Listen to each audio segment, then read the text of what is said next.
嗨，我是魏老板。你适合创业做生意吗？其实不一定要创业也能做生意，就是例如所有的 sales 啊，所有的业务，其实你都在接单做生意，对吧？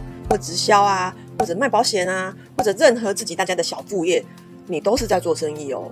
那你适不适合做生意，要从哪边判断？它其实是不是需要一点天赋的？感觉因为人家说行李囝歹生啊，嘿呀，那你是不是行李囝？你自己知不知道呢？我是呀，我应该不是。如果喜欢我的影片，欢迎订阅我频道，也可以追我的 IG 哦。其实我从来都没有想过自己可以成为一个企业家。我大学的时候的第一次创业做了20亿的营收，我中年第二次创业的公司现在也要慢慢的走向10亿的营收哦。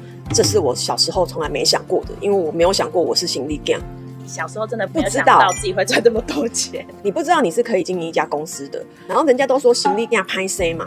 其实我很小就展露了一些天赋，只是我不知道。然后我爸妈因为也不是这一块的，就希望你以后就去当老师就好，考公务人员就好，所以他也没有注意到你们生了个行李囝出来，而且他还要阻止你，对，他还要阻止我，他叫我不要玩这些了。对，所以今天要跟大家分享我的小故事。我觉得我第一次做生意可能是在国小的时候。国小2年级，我在学校卖昆虫，也太小了。这在干嘛？你知道吗？其实就是学校的有一个课要观察生物，就是要观察蚂蚁啦、昆虫啦、毛虫啊、蝴蝶啊、蟋蟀之类的。然后大家就是要抓虫去学校放在保特瓶啊或罐子里面，然后跟老师报告说，我是要研究什么昆虫，然后它这个昆虫长怎样，然后有什么习性，什么这样。好，昆虫在哪？是不是要人去抓？那很多人就不敢抓，或者是他家住在比较市区的，不像我们家附近有树林的，他去哪里弄虫？可是呢，我们家附近有一块树林，我常常在那边抓虫，所以我就觉得我家附近就有啊，帮我抓给你们。好，后来我就开始接单了，一只20块，20块我有没有成本？虽然抓虫很快的，就是蚂蚁抓了嘛，金龟子抓了嘛，隔天带去学校发给大家。你的是螳螂，你的是什么？你的是什么？这样我是有成本的因为我要时间嘛，我要拿很多的罐子、牛奶盒、保特瓶去装这些东西，还要上面用一个面纸盖起来，用橡皮筋绑起来，戳洞才能呼吸。晚上还要喂它们呢。为什么你会有时间成本这个概念？所以要赚20块哦，不可以做白工。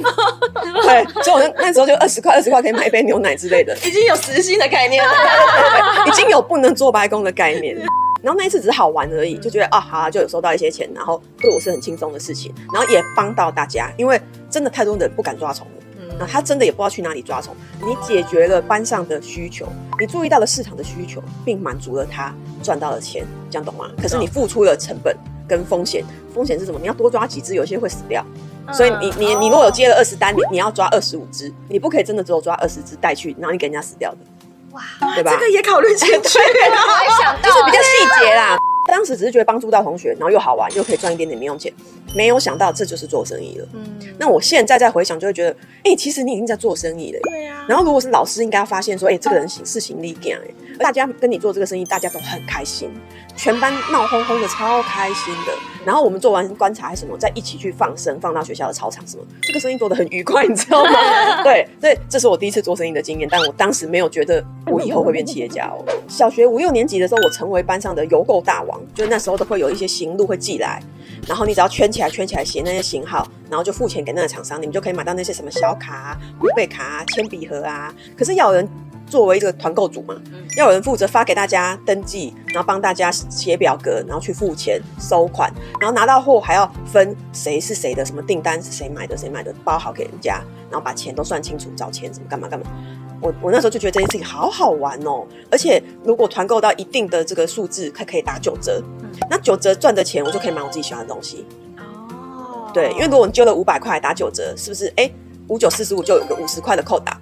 对。可是因为我收了500块啊，所以我是不是可以赚50块？那这50块我就可以去买一组我要的小卡。对，我就赚点小东西，我就觉得做这些事情，然后我就可以买一点免费的东西，好好哦。或者有时候有一个什么满额赠就是我的啦，对，就觉得好棒哦，好好玩，好开心哦，然后可以发东西给大家这样子，然后整理算那些账，就觉得很好玩。有没有赔钱？有时候怎么算，那就少100，就少50，对，就奇怪怎么甚至少钱啊，就是自己补一补，但还是做得很开心这样。对，后来就反正就5、6年级还做到隔壁班去都来跟我买，那个团购生意就越做越大，就变成那个学校的团购大王这样。但还是没有发现自己在做生意，还是觉得好玩而已。所以有时候不小心其实还是会赔钱的，创业做生意还是会有点风险的好吗？没有这么爽的哦。然后国高中的时候，因为我很爱看书，有时候会买一些小说啊、漫画啊，或者是散文来看啊，或者是会买那个什么笑话大全啊、什么脑筋急转弯啊、鬼故事啊什么的啊。好，我自己就会买书，然后出版社就会寄 DM 给你，我就看到 DM 上面写说，如果超过多少钱，又可以什么买5本送2本，或者是买超过1000，可能又可以打一个9折。我就想，好，那我又要开始来揪团购了，因为我想要看自己免费的书。好，所以就开始有没有人要买书啊？有没有人要一起买笑话大全啊？有没有人要买这一组漫画啊？什么什么，就开始揪一揪，买5送1，买10送2，我就又可以拿到2本免费的书可以看了嘛，就会不小心变成学校的这个买书的团购大王。然后我常常那边搞这些事，然后很多班级跑来跑去，然后还要发书啊什么的。老师还打去跟我妈讲说，你女儿真的外务很多，功课都不专心，因为有时候上课还在算账啊，还要写表格啊，哪一本是谁的啊，哪一本几本啊，就被老师跟我妈骂了，说你上课到底都要干嘛？你搞这些事到底要干嘛？好好念书不行吗？对，就会有这些问题，好尴尬。到了大学的时候，我就开始玩网拍创业啦。然后记得那时候是1年内营收就破亿了，成为台湾最大的网拍卖家。然后总共是玩了10年，差一点就要上市了哦。那其实这样回顾以前到现在，我一路上都在做类似的事情。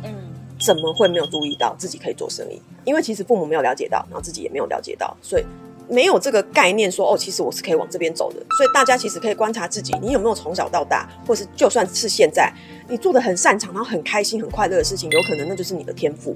那不一定是爸妈赞成的事情哦，大家可以注意一下，然后也可以观察自己的小孩是不是有展露一些天赋，可是被你忽视了呢？顺便跟大家讲2个有趣的新闻，是我看电视的时候注意到的，就是有一个国小生啊，爸妈买手机给他，然后又给他4G，因为可能想要跟他联络或干嘛，结果他拿到学校去之后，就开他的4G，分享 WiFi 热点给同学，一个人收50。好聪明哦！他每天都好几百的在赚钱，好赚哦，真的，是不是很酷？他就是一个行动基地台，然后每天去收钱，有没有？对，然后那个他自己的手机费是爸妈付的，这是不是心理干？是5本生意。他上的新闻是被老师骂，也被爸妈骂，说你怎么去学校赚同学的钱？你在干嘛？对，可是我看的角度就会觉得哇，心理干这个不得了，对我就是这样看的。可是新闻报道的方向都是怎么会有人这样子？对我就觉得你看。他要怎么发现自己的天赋？他可能因为这样，他就被骂，还被压抑下去了。他可能之后就不敢做了。我就觉得说，这个商业奇才啊，这个。然后还有一次呢，是我女儿跟同学去逛街，我就把我的信用卡给她，让她可以拿去B。后来呢，她回来之后，我就问她啊，你们今天都有 B 卡吗？什么的吗？她就说哦，因为吃饭的时候就是她刷，然后同学给她现金。然后我就在想，所以她在洗钱吗？他是不是拿我的卡去赚钱？他变现，对不对？因为他并没有把现金给我。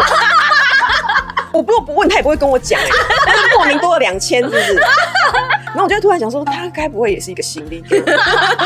就类似这个东西，大家可以去注意一下，有没有这种好玩的事情是你的天赋？你有没有注意到你可以做这行呢？也可以观察自己的小孩，对，观察自己的小孩。